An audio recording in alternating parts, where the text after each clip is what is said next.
ओडिशा जंगल रे पुष्पाराज काटी नेउछंती लाल चंदन किपरि कटा जाउछि केतेबेले कटा जाउछि किपरि चालान हेउछि ताहार पत्ता पाउनी वन विभाग। राज्य सरकार हराउछंती कोटी कोटी टंकार राजस्व। मालेमाल हेउछंती पुष्पा और वन कर्मचारी। ओडिशा जंगल लोप पाइबाकु बसिछि लाल चंदन।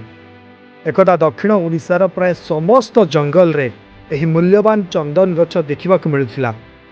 हेले एबे यार अबाध कटा चलछि।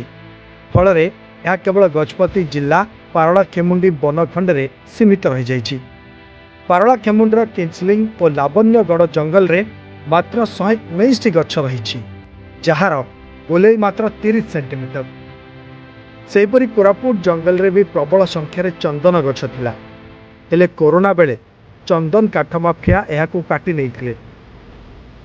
एबे जयपुर और बोरीगुमा रेंज रे मात्र 30 हेक्टर मध्य सीमित रही धला चंदन गछ।